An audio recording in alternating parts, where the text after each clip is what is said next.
ආයුබෝවන් family doctor YouTube channel එකෙන් මේ වීඩියෝ එකෙන් ඔය කට්ටියත් එක්ක කතා කරන්න යන්නේ plantar fasciitis කියන තත්ත්වයයි.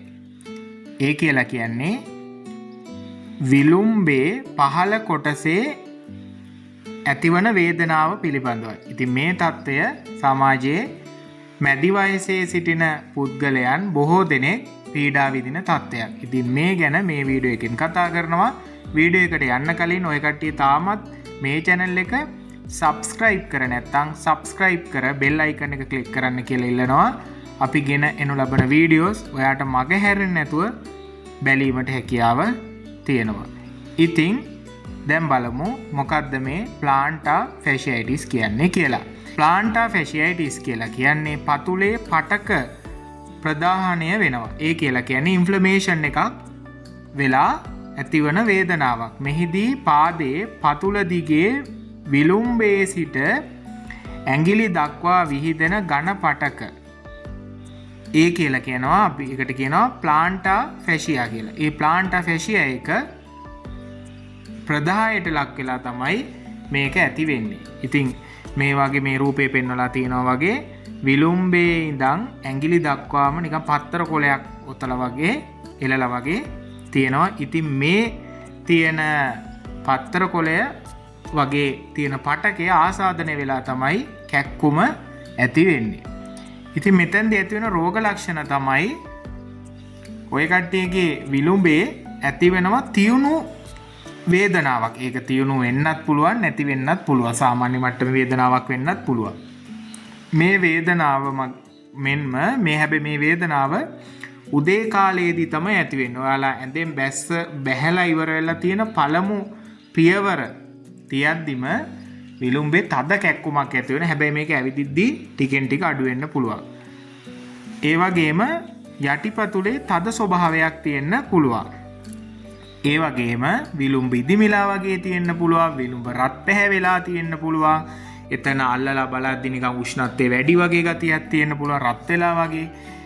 ඒ වගේම දවස පුරා විලුම්බේ වේදනාවක් තියෙන්න පුළුවන්. හැබැයි අර උදේම්ම තමයි මේක ඇඳෙන් බැහැලි කරලා තියෙන පළවෙනි පියවරෙන්ම තමයි මේ කැක්කුම වැඩි වෙන්නේ ගොඩාක්. ඒක අර ටිකෙන් ටික ඇවිදිද්දී චුට්ට චුට්ට අඩු වෙනවා. හැබැයි දවස පුරාම තියෙන්න පුළුවන් කැක්කුම. ඒ වගේම ඔයාලා මොකක් හරි වැඩක් කරලා ඇවිදලා, ඒ කියන්නේ ඇවිදලා ඉවර වෙලා නතර කරලා ආයෙ ඇවිදින්න පටන් ගත්තොත් අන්න කැක්කුම එකපාරටම වැඩි වෙලා ආයෙ අඩු වෙනවා. ඉතින් මේකට හේතු තමයි කෙටි කාලයකදී ශරීරයේ බර වැඩි වීම. ඒ වගේම බාල තත්වයේ පහවාන් පැලඳීම. පමණට වඩා මෘදු අඩියක් සහිත හෝ යටිපතුලේ වක්‍රයට ආධාරකයක් නොවන ලෙස පාවාන් පැලඳීම.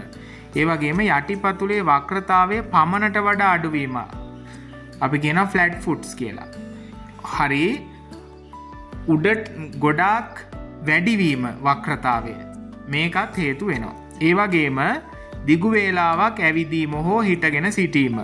ඒ වගේම දුර දිවීම, බෑවුමක් දිගේ පහළට දිවීම හෝ සමතලා නොවන බිමක දිවීම හේතු වෙනවා. ඒ වගේම දුවන විට හෝ ඇවිදින විට නිතර පාදය ඇතුළු පැත්තට පෙරලීම මේකට හේතුවක් වෙන්න පුළුවන්.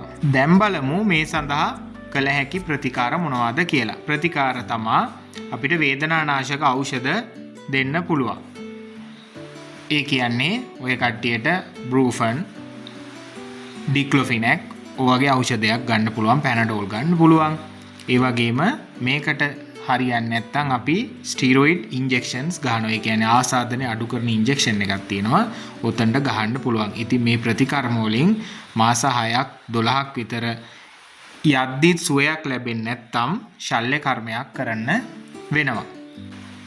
ඒ වගේම අයිස් තියන්න පුළුවන් ඔය කට්ටියට. විවේකයෙන් තිබීම කකුල අයිස් කැට තියන්න පුළුවන්. අයිස් තිබ්බහමත් මේ කැක්කුම වේදනාව අඩු වෙනවා. ඉතින් මේ අයිස් තියද්දී ඩිරෙක්ට්ලි කන්ටැක්ට් වෙන විදිහට අයිස් තියන්න යන්න එපා.